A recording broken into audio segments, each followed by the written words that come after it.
விவசாயி என்ஜினியர் அவங்க பசங்களுக்கு ஒரு best college AAA college of engineering and technology Sivakasi counselling code 4680 call 9944046643 अपने यहाँ पर शास्त्रार्थ की परंपरा है। विभिन्न विषयों का निर्णय होता है तो जिसे कहा गया सामूहिक विचार की एक परंपरा है और देश को लेकर, धर्म को लेकर, समाज को लेकर जो बातें रहती है उसका एक व्यापक विचार मंथन चलता है। तो उसमें एक प्रपोजल रखा जाता है, उसको कहते हैं पूर्व पक्ष। फिर प्रमाणों सहित वो रखा जाने के बाद लोग उसको सुनते हैं और फिर अपने अपने विचार उसके समर्थन में, विपक्ष में सब प्रकार के होते हैं। उसको कहते हैं उत्तर पक्ष। अब ये एक मत उसके विरुद्ध मत ऐसा नहीं चलता है। ये सब जो मत है दोनों प्रकार के, पूर्व पक्ष और उत्तर पक्ष, ये सहयोगी होते हैं, दोनों मिलकर योग करते, कॉन्ट्रीब्यूटरी होते हैं। सत्य की पहचान करनी है तो पूरा सत्य आकलन करने की सबकी शक्ति अकेले की नहीं होती है। सत्य वो है जो सबका मिलाकर जो है उससे थोड़ा अधिक।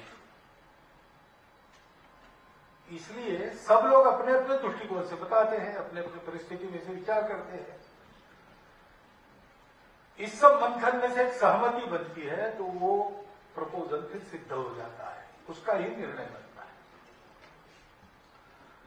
स्वामी जी ने कहा वो बात सही है, मैनिफेस्टो ये नाम बड़ा कंफ्यूजिंग है, क्योंकि चुनाव में पार्टियों के मैनिफेस्टो होते हैं और पहला कम्युनिस्ट मैनिफेस्टो बताया, क्योंकि उस मैनिफेस्टो के अनुसार क्या हुआ आगे वो भी प्रसिद्ध है। ये हिंदू मैनिफेस्टो वैसा मैनिफेस्टो नहीं है। ये एक व्यापक चर्चा देश में हो और उसमें से कोई सहमति बने, उस सहमति क्यों बने इसके उद्देश्य है, वो स्वामी जी ने भी बताया, पुस्तक में भी है। लेकिन ऐसी सहमति बने इसलिए चर्चा प्रारंभ हो, इस उद्देश्य से ये दिया गया एक प्रपोजल है। प्रपोजल अपने मन की कुछ कल्पना ये लिख दिया, ऐसा नहीं किया है। स्वामी जी ने बहुत उसके पीछे अध्ययन किया है, जिसको कहते हैं तपस्या। वो तपस्या ही की है उन्होंने, बौद्धिक तपस्या। उसके आधार पर बहुत अच्छा प्रमाणित ऐसा ही पुस्तक आपके हाथ में है। सारांश में उसके बारे में बताया है,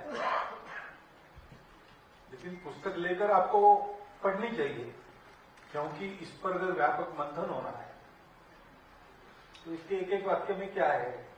सूत्र ठीक है, सूत्र है ही, वो सूत्र सर्वमान्य है, अपनी परंपरा के सूत्र है, परंतु सूत्रों का जो विवेचन किया गया है उसमें एक एक छोटी छोटी बात, क्योंकि इंटरप्रिटेशंस बदलते हैं, भाष्य अनेक है सूत्रों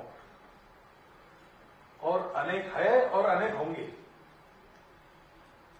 तो वर्तमान काल में भी उसके अनेक भाष्य हो सकते हैं और सबका मिलकर जो सहमति बनती है वो फिर निर्णय की तरफ आगे बढ़ने के लिए योग्य हो जाती है। ऐसा एक पुस्तक है। लेकिन ऐसी सहमति क्यों आवश्यक है, उसके दो कारण हैं।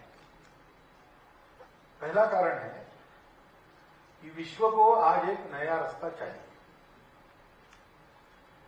ये कभी दबे आवाज में, कभी जोर से, कभी केवल बोलते हैं, कभी लिखते हैं, लेकिन दुनिया भर के चिंतक इसको समझ रहे हैं, व्यक्त भी करते हैं। क्योंकि जो प्रयोग हुए पिछले 2000 वर्षों में अनेक प्रकार के और मूल विचार के आधार पर,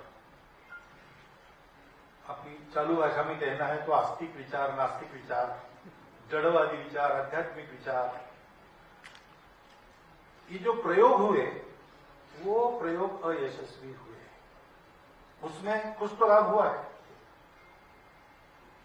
लेकिन जिस सुख की आशा में ये प्रयोग है, सुख के लिए ही सब काम करते हैं। सारी जड़ चेतन सृष्टि सुख के पीछे है,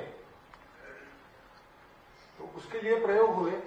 उसमें से सुविधा बढ़ी, ज्ञान बढ़ा मनुष्य जाति का, उसमें से कई प्रकार की सुविधाएं भी मनुष्य को मिली,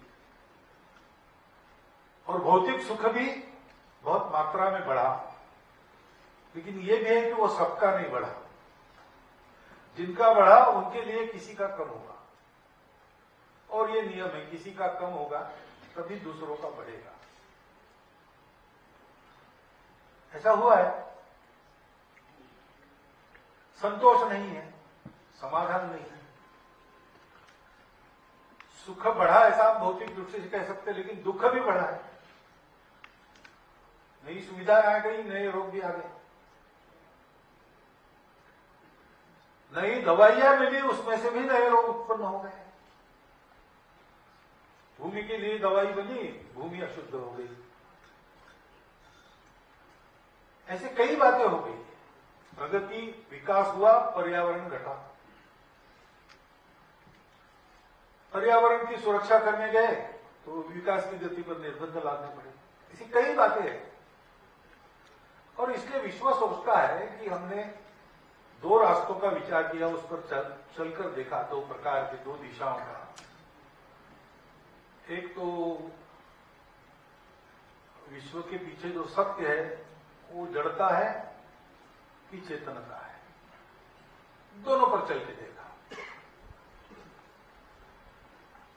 विश्व का घटक यानी विश्व में प्रमुख कौन है, मनुष्य है कि समूह है, दोनों पर चल के देखा। से हर बात में दोनों प्रकार के उपलब्ध पर्यायों में हमने चल के देखा, कुछ नहीं हुआ। तीसरा चाहिए, वो हमारे पास नहीं है, वो भारत के पास है।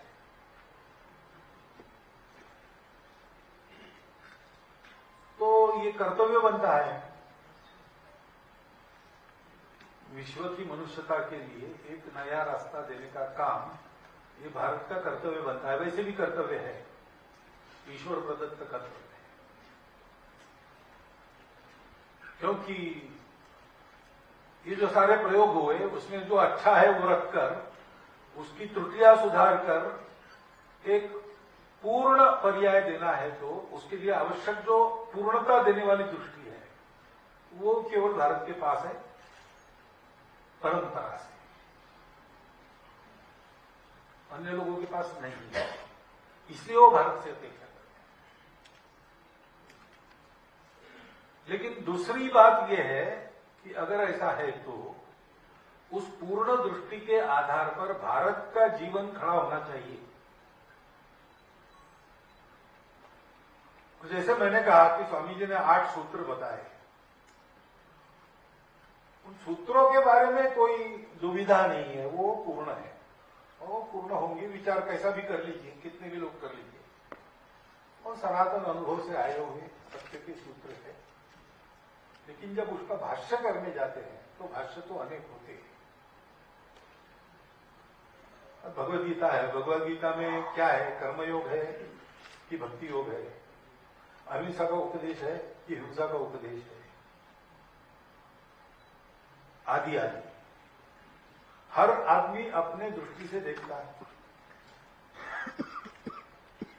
हर आदमी अपने परिस्थिति में सोचता है, हर आदमी अपने काल में उसकी उपयुक्तता सिद्ध करने का प्रयास करता है, तो भाषा अलग अलग हो जाती है। हमारे यहां स्थिति यह है कि जो हमारा पारंपरिक विचार धन है, जो मूल विचार है, उस पर कोई देश काल परिस्थिति सुसंगत भाष्य पिछले कम से कम 1200-1500 वर्षों से नहीं हुआ। हमारे यहां व्यवस्था थी, शास्त्र होता है, ये शास्त्र है, साइंस अपनी तरह का एक साइंस है। प्रत्यक्ष प्रयोग करके जो हाथ में लगता है उसके आधार पर वो रिकमेंडेशंस होते हैं, उसको कहते हैं शास्त्र। लेकिन लोग अपनी सुविधा देखते हैं। सामान्य आदमी शास्त्रीय दृष्टि से नहीं चलता, अशास्त्रीय दृष्टि से चलता, ऐसा भी नहीं है।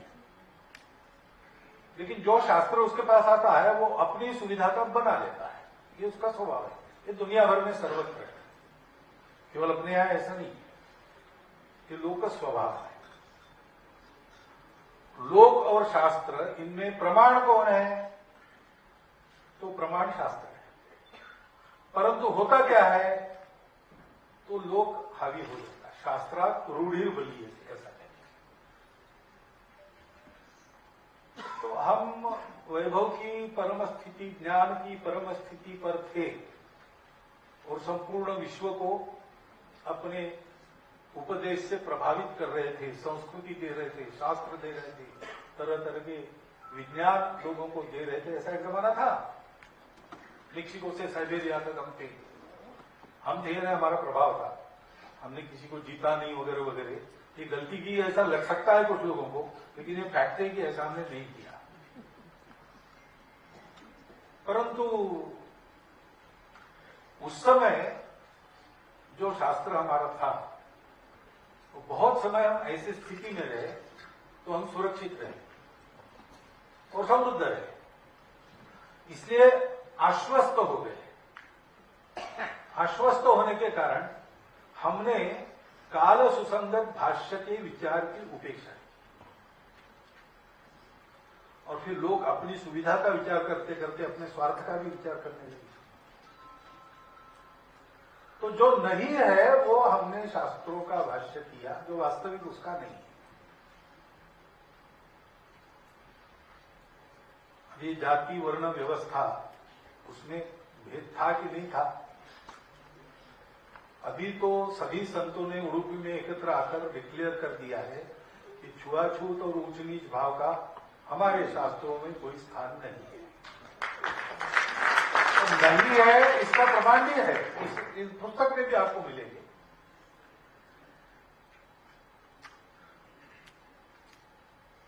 वज्र सूची नाम का जो ग्रंथ है अशोक घोष का है, उसमें सब अपने सनातन शास्त्र, वेदों सहित वेद, महाभारत, रामायण के प्रमाण लेकर कहा है कि ये गलत है। लेकिन समाज में किसी की सुविधा होगी ऐसा चलने में, किसी का स्वार्थ होगा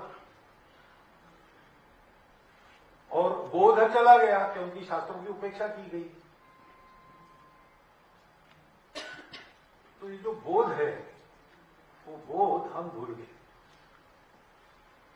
और फिर हमने उस उच्च नीचता की प्रथा का बचाव किया शास्त्रों का आधार है।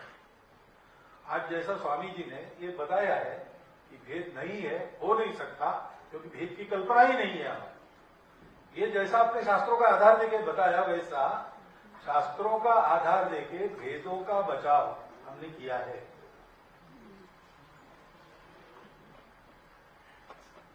तो एक बात तो आवश्यक है कि वास्तव में हमारे शास्त्रों का जो मंतव्य है वो आज के काल सुसंगत संदर्भ में सही ढंग से सामने आना चाहिए। ये पुस्तक वो करेगी, इस पर चर्चा होगी, उसमें तो वही आएगा। ये पूर्व पक्ष यही रखा गया है इस पुस्तक में कि हमारे पास भी अपना बहुत सोचा हुआ, सही समझा, अनुभव से पुनीत और पूर्णता से संपन्न ऐसा एक विचार है जो आज भी लागू हो सकता है। आज वो लागू होने की आवश्यकता है, क्योंकि दुनिया को ये सब बताना है तो बोल के बताने से काम नहीं होगा, हमको वो खड़ा करना पड़ेगा। और कुछ काल तक हो सकता है हमको दुनिया के साथ ही चलना पड़ेगा, लेकिन अंततोगत्वा हमको तीसरा अपना पर्याय खड़ा करना पड़ेगा, वो देना पड़ेगा।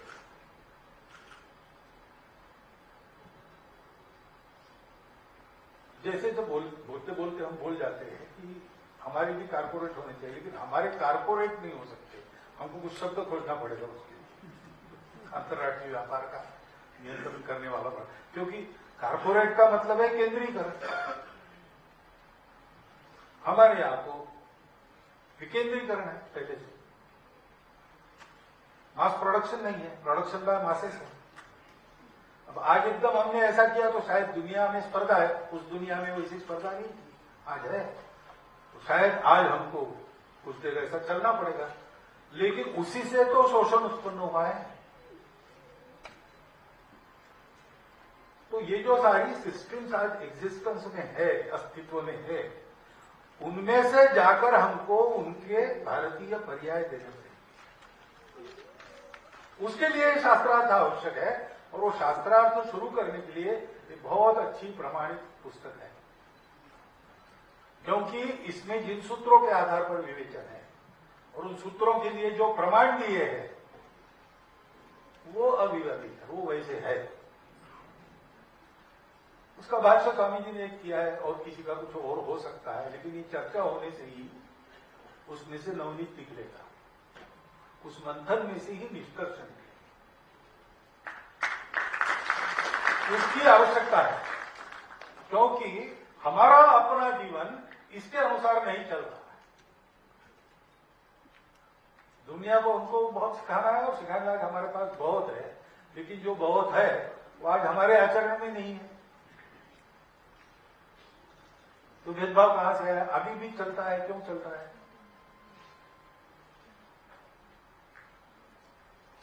हमारे अस्पष्ट उल्लेख है, अहिंसा ही हमारा स्वभाव है, हमारा मूल्य है अहिंसा।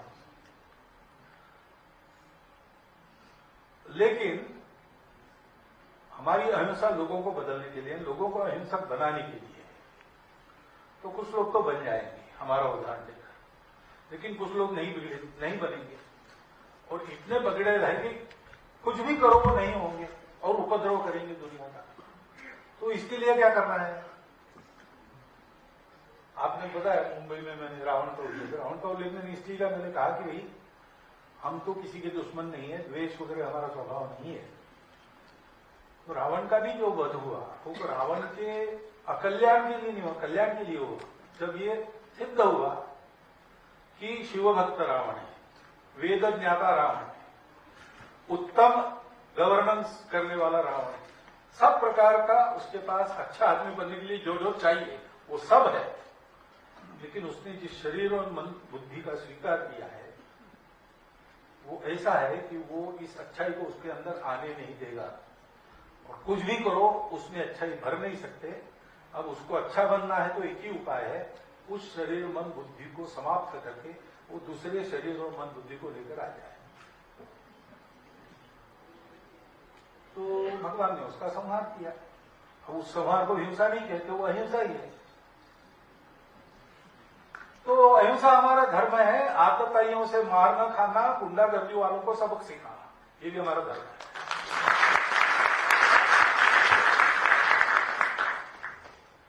अब पाश्चात्यों की जो विचार पद्धति है उसमें दोनों एक साथ नहीं चल सकते, क्योंकि इन दोनों को बैलेंस करने वाला जो विचार है कि मैं लोगों में, मेरा शत्रु है फिर भी मैं देखूंगा अच्छा आदमी है कि खराब है,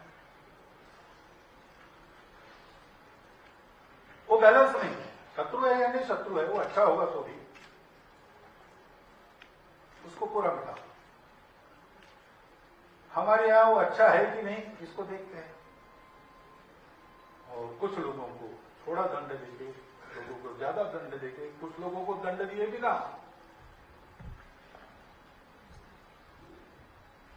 सुधार कर अपनाते, जिनका इलाज ही नहीं दूसरा कुछ, उनके कल्याण के लिए उनको बेसिक मटेरियल दूसरा पाने के लिए भेज देते जहां नहीं जाना। इसमें बैलेंस है। कभी हम कभी भी अपने पड़ोसियों की कोई अपमान, कोई हानि नहीं करते, लेकिन ऐसा हम रहते हैं तो भी अगर कोई उतर आए बुराई पर, तो हमारा दूसरा इलाज क्या है? राजा का कर्तव्य है प्रजा की रक्षा करना, राजा अपना कर्तव्य करे। दोनों धर्म है, इसलिए गीता में अहिंसा का ही उपदेश है। अहिंसा का उपदेश इसलिए किया कि अर्जुन लड़े और मारे, क्योंकि उस समय ऐसे लोग थे सामने कि अब उनके विकास का दूसरा इलाज नहीं था। तो सब बदल गए, उनको आना पड़ेगा। ये एक संतुलन रखने वाली भूमिका अपने यहां है, वो संतुलन हम भी भूल गए। ये संतुलन देने वाला धर्म है, धर्म की दृष्टि है हमारे यहां। जैसा बताया 4 पुरुषार्थ है, अर्थ काम मोक्ष। मोक्ष परम है, उसके लिए सब छोड़ो, अर्थ काम भी छोड़ दो। लेकिन अर्थ काम छोड़ने से मोक्ष नहीं मिलता है। अर्थ काम की आवश्यकता के ऊपर अपने आप को लाने के लिए अर्थ और काम यशस्वी रीति से करना पड़ता है। इसलिए वो भी पुरुषार्थ है, उसको भी करना है। सामान्य पद्धति पहले ब्रह्मचर्य, फिर गृहस्थ अर्थ और काम की उपासना करके सबको आधार देकर फिर वानप्रस्थ निवृत्ति का प्रयास, और उसके बाद निवृत्त होकर संन्यास, ऐसा है। अब हम बिना इसके प्रचार के स्वामी जी बोला उसके संन्यास तो हुए, ये आपद धर्म है, अभी की स्थिति में करना पड़ता है। लेकिन ये नॉर्मल और रिकमेंडेड नहीं है, ये आपद धर्म है, इस परिस्थिति में करते हुए। लेकिन अर्थ काम की साधना ऐसी है कि वो फांसती है। इच्छा पूर्ति की तो इच्छा पूर्ति तो पूरी होती नहीं कभी, न जा तो कामानाम उपभोगे न सामने। तो बार बार इच्छा होती है, बार बार उपभोग की इच्छा होती है, तो बार बार साधन जमा करते हुए उसमें भी आदमी फंस जाता है। कमाओ कमाओ कमाओ, तो कितना कमाओ, तो कमाने से अगाता नहीं आदमी। कमाने के लिए क्या करना नहीं करना इसका विवेक भी नहीं रहता है। हम देखते ना, बड़े लोगों के भ्रष्टाचार पकड़े जाते हैं। बड़े लोगों को क्या कम है भाई, सब है उनके पास, लेकिन और चाहिए। इसलिए चाहिए, कुछ नहीं। उसकी गद्दी बनाकर उसको सोते हैं, बाथरूम के टाइल के नीचे उसको रखते हैं। क्यों होता है? तो ये अर्थ और काम का स्वभाव है। और एक व्यक्ति ऐसे वातावरण में मोक्ष नहीं पा सकता।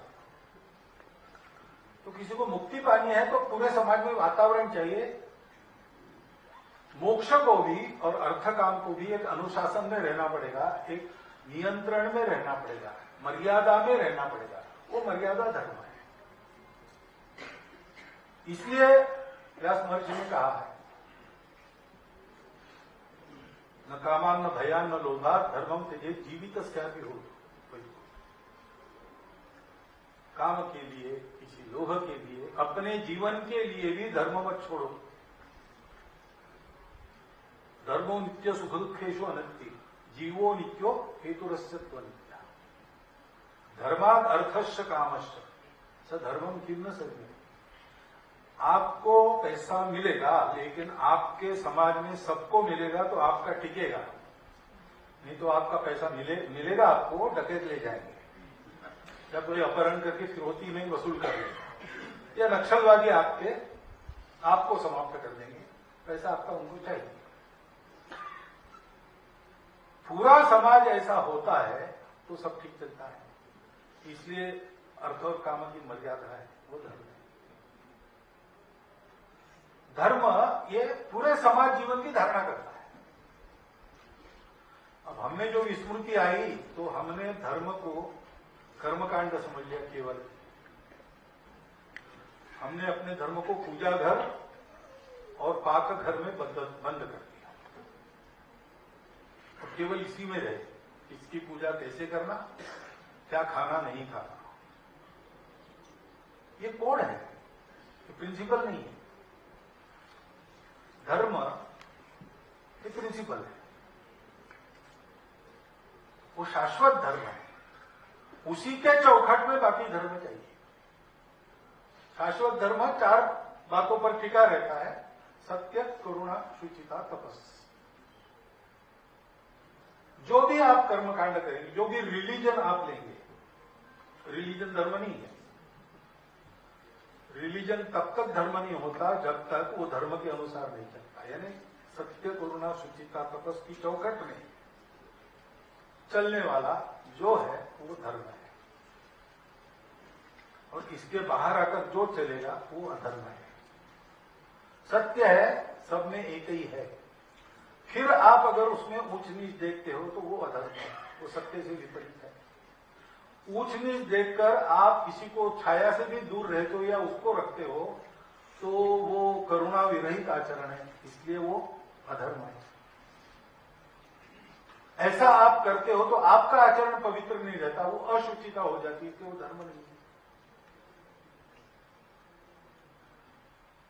और ऐसा देखने के बाद भी उसकी स्थिति सुधारने के लिए आप कुछ नहीं करते हो तो आपका तपस्या विरहित जीवन है, करुणा विरहित जीवन है।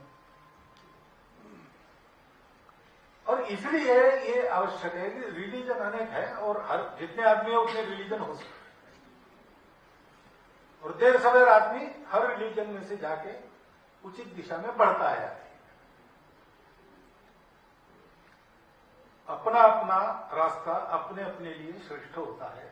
सब रास्ते श्रेष्ठ होते ऐसा मैं नहीं कहूंगा, लेकिन मेरा रास्ता मेरे लिए श्रेष्ठ है क्योंकि वही मेरे अनुरूप है।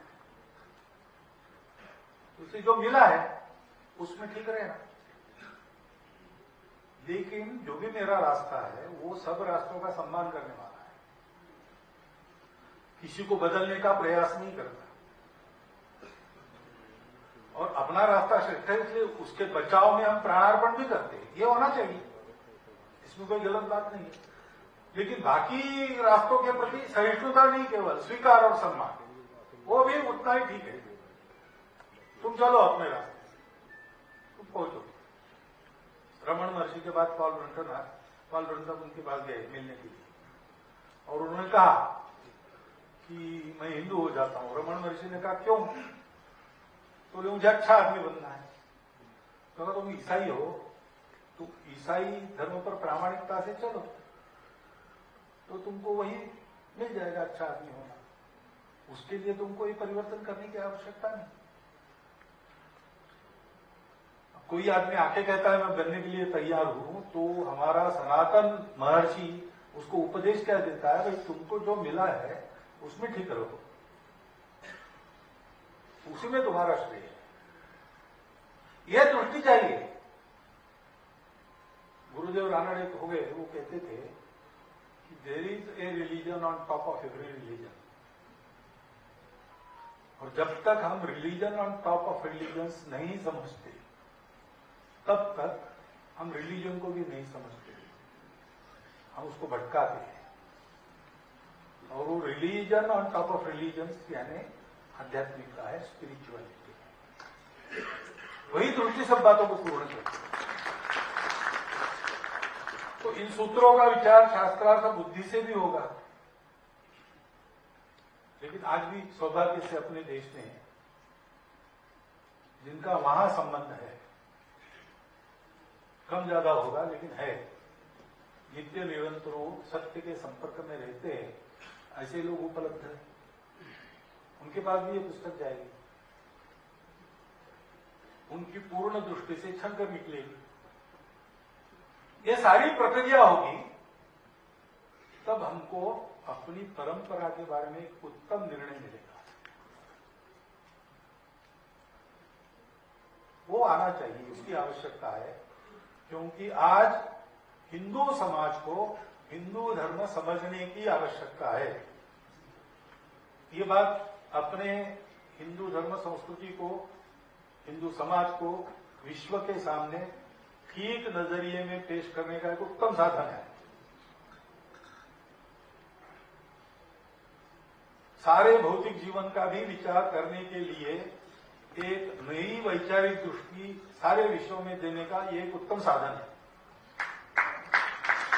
हम सब रिसर्च करने वाले लोगों के लिए उत्तम संदर्भ पुस्तक बनी है, लेकिन इससे भी ज्यादा हिंदू समाज इसका अध्ययन करे, विचार करे,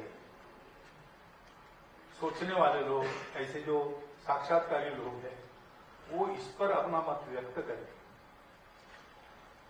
तो हम लोगों को हमारी परंपरा शुद्ध स्वरूप में क्या है वो पता चलेगा और उसका एक काल सुसंगत रूप हम खड़ा कर सकेंगे। काल सुसंगत रूप लोग रखते हैं तो सामान्य लोगों के मन में शंका आती तो शास्त्र विरुद्ध हो जाएगा। तो पुस्तक बताएगी वो शास्त्र विरुद्ध नहीं है। शास्त्र में ये सूत्र है, उसका ये अर्थ है। ये प्रक्रिया होने के बाद उस अर्थ की मान्यता हो गई। तो हिंदू कहीं भी हिंदू शास्त्र अस्पृश्यता नहीं बताता, ऊंच नीच नहीं बताता, ये काम हल्का वो काम बड़ा ऐसे नहीं सोचता। ये आत्मविश्वास पूर्वक सामान्य आदमी समझेगा और उस पर चलेगा। धर्म आचरण की बात है।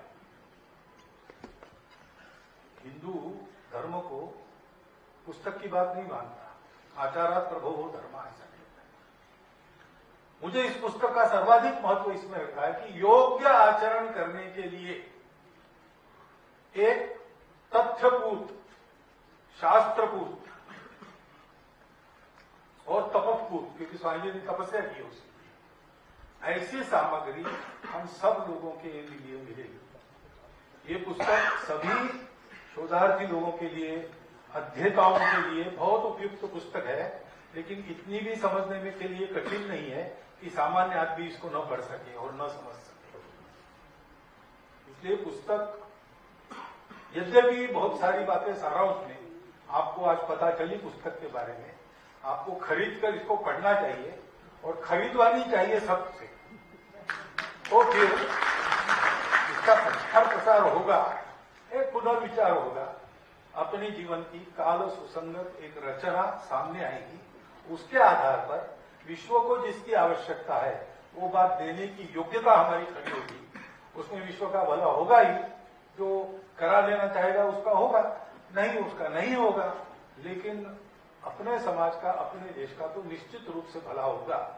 और इसलिए इस पुस्तक को अध्ययन आप करिए, खरीद कर अध्ययन करवाइए। इसका बहुत व्यापक प्रचार प्रसार होने की आवश्यकता है। स्वामी जी के पुस्तक को बिकने के लिए मैं ये पुस्तक नहीं कर रहा हूं, वास्तव में ऐसा है, इसलिए मैं आपको बता रहा हूं। आपने सुन लिया, सोचिए, बस इतनी विनती आपके पास सामने रखता हूं और मेरी